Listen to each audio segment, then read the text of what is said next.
During the recent cold snap that we just had, there were some homeowners who found a couple of German Shepherd puppies who were living under a covered porch. This was in Cokato. Puppies, huddled up trying to survive the temperatures. If you remember, it was like minus 25 degrees last week.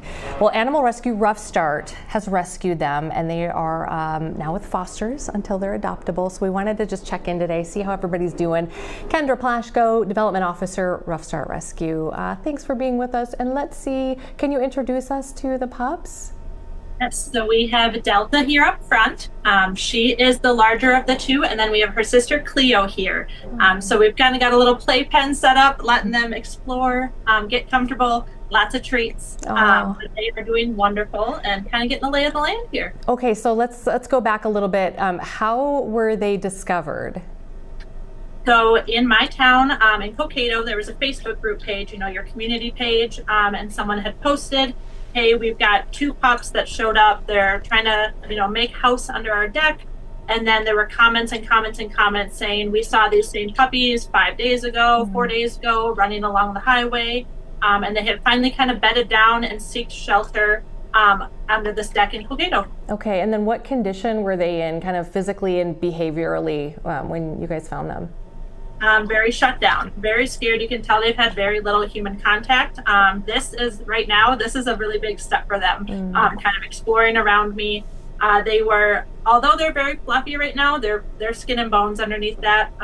Good girl. They have some poop, poop, mud, all matted. They had a ton of burrs.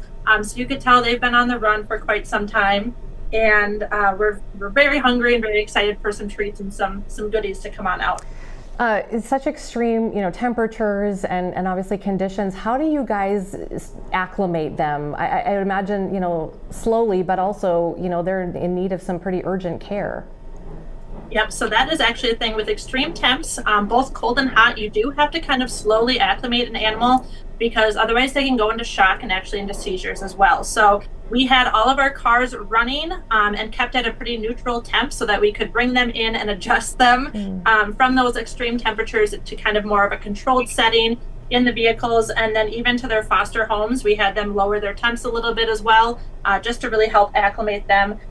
We got them on some good food right away, but you have to kind of be careful, a little bit of a refeeding program too, so that they don't gorge themselves essentially as puppies, because a puppy, they'll eat anything they can find. So it's kind of a little bit of a refeeding program as well as adjusting them back into normal temps too for being on the run for so long. Yeah, and so they're being fostered right now. And can you let us know when they'll be available for adoption? And is there anything in particular you're looking for in an adopter for these two, or will they separate? What do you think? So they're in foster homes right now. I would say in the coming weeks they'll be available online, but we really need to let them have their decompression period first so we can really get to know them, figure out what kind of a setup is going to look best for them. And then I would say we'll be looking for an experienced adopter. They're shepherds, so the breed alone can be a unique one. And then just knowing their history as well.